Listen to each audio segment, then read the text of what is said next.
As the world marks 16 days of activism from November 25th to December 10, 2020, the COVID-19 pandemic continues to expose the entrenched inequalities and gender power dynamics. Women, young women, and the girls continue to shoulder the burden and effects of this global crisis with women's rights movements, working to implement immediate measures, mitigate risk of violence, and at the same time advocate the involvement of women in decision making. Building on the momentum of YWCA movement's Week Without Violence 2020 campaign, YWCA Jabalpur has planned to take views from our influential leaders of Jabalpur in order to motivate, educate, and empower our women, girls, men, and boys. Let me take pleasure to introduce our first speaker for this event, Mr. Sandeep G, who is IS officer from batch 2013. He is from Bangalore. He did his engineering in computer software and MA in public administration. He started his job as assistant collector Jabalpur and rendered his services as CEO Jila Panchayat Ujjain, Commissioner Municipal Corporation Satna, SDM Mau, and currently giving his services to our city as additional district magistrate. Now may I kindly ask you, sir, to speak on the subject. Yeah, good morning to one and all. I think violence against women has, of course, gained some kind of a momentum, and people have opened up about speaking about it in the recent past. And especially with the COVID situation, which led to lockdown and also led to migration of a lot of laborers, have brought to fore the issues faced by women and the violence that they have undergone, which largely are unreported as well. Because coming from a government setup, we also see how many of them are reported as we discuss with people from various forms of society.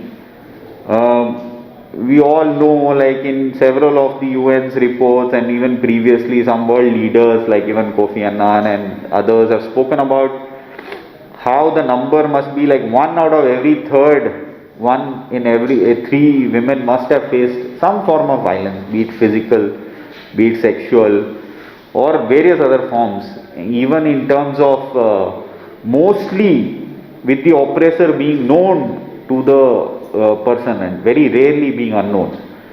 Of late, we have seen several such instances where violence against women has happened, and they have also been dealt with sternly by the governments too.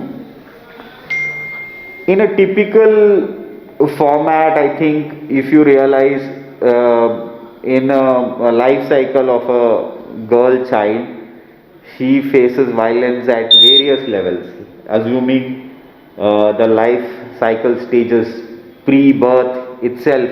We see several instances of choice or selection of gender for the girl child, and this has happened even more so because now there is a sense of, with a sense of economic aspect being adjoining this whole theory with COVID.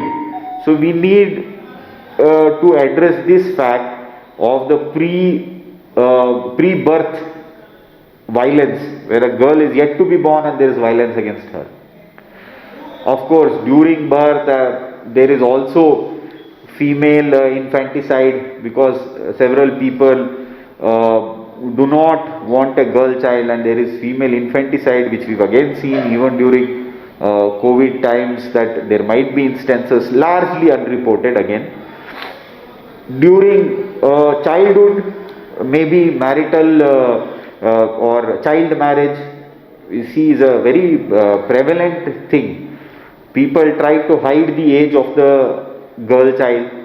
We do even pre-COVID and during COVID also.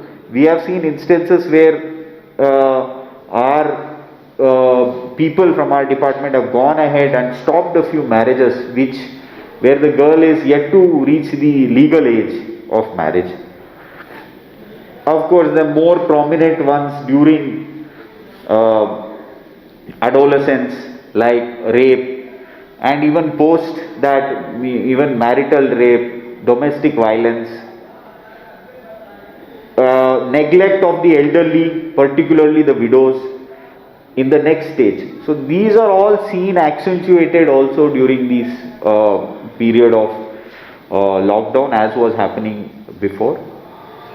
Amongst the several forms of violence which we commonly see, assuming what we again just spoke in terms of a life cycle, to just categorize it, primarily what we see is some kind of economic violence, which is again increased. We see now women working harder, longer hours during COVID to support the family, which is in a way a very accentuated form of economic violence.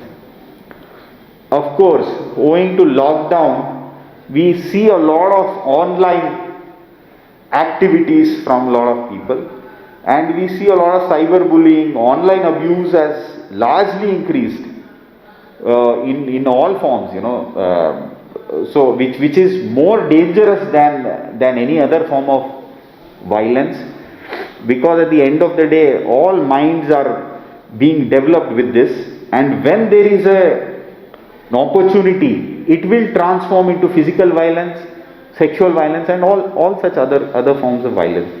So this has been one major concern during COVID situation.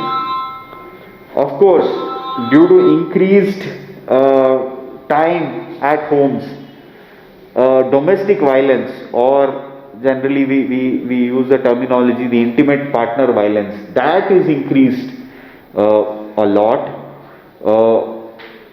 but at times not really converting into formal complaints and formal recourse to law, although there are several such legal aspects, and women can take recourse to law, but owing to it being an intimate partner violence, it is generally avoided with this notion that things at home need to be at home, they should not be spoken outside. So these kind of aspects also we've seen during COVID. Elderly abuse, where also in terms of they are gender based, because generally children abusing their elders, having economic undertones, if they own some land or if they have some money, so they also have some economic undertones, but they are largely gender based to that extent also, because the women, the mother will suffer more than the father in that sense. So these are the things that we have seen in the recent past. They have accentuated with lockdown and with economic stress in the families as well. Of course, there are several such laws which are abundant in India. India has led the way in providing these laws, be it the Dowry Prohibition Act, be it prevention of the sexual in workplace, sexual harassment in workplace, be it that act. These acts are very powerful. The only issue being that these are not being reported due to some kind of fear, which needs to be done away with, because all the girls, the young girls, the women who are probably listening to this, we at administration, or we are sensitized towards this, towards our training, and I would like to say, even thanks to maybe our own upbringing, we are sensitized to this, and we do feel that whenever there is an opportunity, that we have some platforms, like we are always available and accessible. We do feel that at times when they go to some lower functionaries, maybe their issues are not addressed. There might be some pressures at some levels which which lead to not registering probably an FIR, which is one of the concerns that women feel, that we don't want to go to a police station, they probably feel harassed there. But I think our constant endeavor is to not make them feel so, and if there is any such issue, we are always available, and they can always reach out to their the district administrative authorities, the district collector, and put out their grievance, because that will be heard. And even if it need not lead to any kind of legal action, but it will certainly lead to things being reported and our policies being directed in that direction. Because at the end of the day, there are a lot of dimensions where even the policies can be directed, which empower them. Slowly and surely there will be a change, and a very impactful change.